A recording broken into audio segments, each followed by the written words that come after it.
Dubai princess एक रात के मजा देने के लिए लेती है 30 करोड़ रुपए और वो जहां पैसा उड़ाती है उसे देख के अंबानी अडानी के भी पसीने छूट जाते हैं। दुबई प्रिंस वर्सेस इंडिया का शाहरुख, किसकी दौलत में है ज्यादा दम, वो आज देखेंगे हम। दुबई किंग की लाडली शहजादी जो ना तो इस्लाम के नियम कानून को मानती है और ना ही अपने पिता के कानूनों को। हम बात कर रहे हैं दुबई की सबसे खूबसूरत शहजादियों में से एक शेख मोहम्मद की बेटी शेख महरा के बारे में। महरा दुबई की पहली ऐसी औरत है जो हिजाब न पहनकर बड़े बड़े इवेंट्स को अटेंड करती है। शेख माहिरा के पास इतना पैसा है कि बॉलीवुड के सभी एक्ट्रेसेस की दौलत उनके सामने फीकी पड़ जाती है और माहिरा ने सिर्फ एक रात के मजे लेने के लिए पूरे 26 करोड़ रुपए उड़ा दिए, वो भी इसकी गोद पर बैठने के लिए। दरअसल माहिरा के पास दुनिया की सबसे बेहतरीन 11 घोड़े हैं जिनकी कीमत करोड़ों में है। इनमें से सबसे महंगे घोड़े की कीमत है 26 करोड़ रुपए। इन घोड़ों का ख्याल रखने के और इनकी गोद में बैठने के लिए वो हर साल करीब 30 करोड़ रुपए उड़ाती है। उनके पास 18 करोड़ रुपए की फरारी भी है। उनकी एक ड्रेस की कीमत 66 लाख रुपए है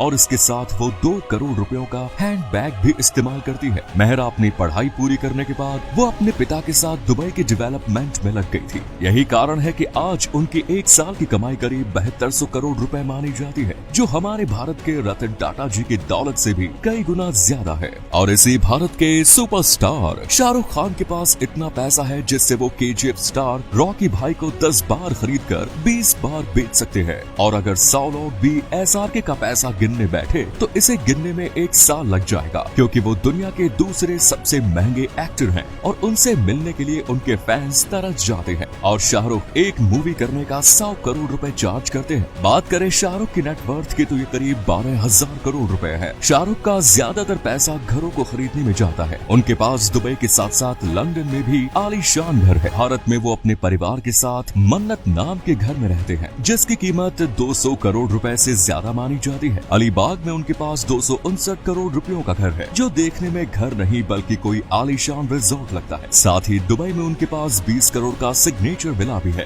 कार्स के मामले में भी SRK बिल्कुल पीछे नहीं है। उनके पास limousine, Rolls Royce, BMW, Mercedes और ऑडी हर ब्रांड की लग्जरी कार्स मौजूद है। 2021 में वो IPL की KKR टीम को करीब 600 करोड़ रुपए में खरीद चुके हैं। जब बात पैसे की आती है तो दुबई प्रिंस के सामने कोई नहीं टिकता। उनके पास एक से बढ़कर एक लग्जरी कार्स है जिसमें मर्सिडीज बेंज, बुगेटी वेरॉन और सोने की परत चढ़ी रोल्स रॉयस घोस्ट भी है। इन कार्स की कीमत 50 से 100 करोड़ होती है। यहाँ तक कि उनके घर की टॉयलेट सीट भी सोने की होती है। इनके पास इतना ज्यादा पैसा है कि अगर 200 लोग भी इसे गिनने बैठते हैं तो उन्हें 1 साल लग जाएगा। और इनकी दौलत के सामने बड़े बड़े सुपरस्टार्स भी फीके नजर आएंगे। उनके पास एक 6000 करोड़ का लग्जरी यॉट भी है जिसमें हर वो सुविधा है जो किसी 7 स्टार होटल में होती है। और शेख हमदान इसे सिर्फ 48 से 50 लोगों की पार्टी के लिए इस्तेमाल करते हैं। शेख हमदान सिर्फ पैसा उड़ाना नहीं जानते बल्कि वो बहुत दान भी करते हैं। जब उनके घर किसी की शादी होती है तो 70 से 80 करोड़ रुपए तो ऐसे ही उड़ा दिए जाते हैं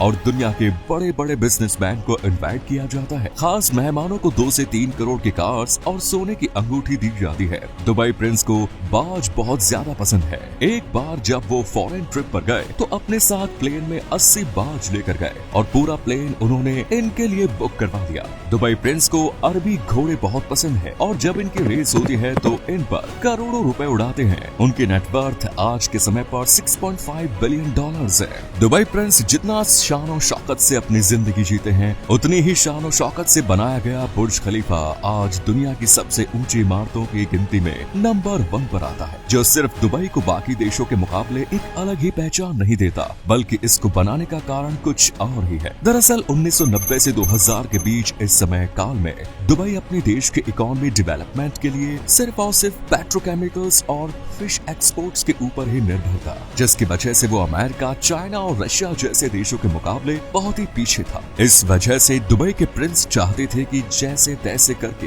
दुबई की इकोनॉमी को डाइवर्सिफाई कराया जाए। इसीलिए दुबई गवर्नमेंट ने 2010 में $1.5 बिलियन डॉलर खर्च करके दुबई के डाउनटाउन के बीचों बीच 828 मीटर लंबी बुर्ज खलीफा के निर्माण कराया, जिससे कि इसे देखने के बहाने पूरी दुनिया के ज्यादा से ज्यादा टूरिस्ट दुबई आ सके और दुबई इंटरनेशनल टूरिज्म का हिस्सा बन सके और दुनिया के बड़े बड़े इन्वेस्टर्स दुबई की टूरिज्म डेवलपमेंट करने में ज्यादा से ज्यादा इन्वेस्ट कर सके, ताकि दुबई इकोनॉमिकली बहुत स्ट्रॉन्ग हो जाए। इसी दौरान 2010 से लेकर आज की तारीख में अगर देखा जाए तो दुबई अपनी मकसद पूरा करने में पूरी तरह कामयाब रहा। आज बुर्ज खलीफा का नाम दुनिया के हर कोने में गूंजता है। हर साल करीब 17 मिलियन लोग दुबई विजिट करते हैं सिर्फ इसको देखने के लिए, और ये इतना पॉपुलर हो चुका है कि दुनिया के बड़े बड़े कंपनी के हेडक्वार्टर्स भी बुर्ज खलीफा के पास बनाए जा रहे हैं। बुर्ज खलीफा की वजह से दुबई में होटल बिजनेस इतना ज्यादा फैल गया है कि आज पूरी दुनिया के होटल एंड टूरिज्म इंडेक्स में दुबई टूरिज्म नंबर 1 पर आता है। और इसी दुबई में एक ऐसा कुआं है जिसके बारे में आप सुनकर हैरान हो जाएंगे।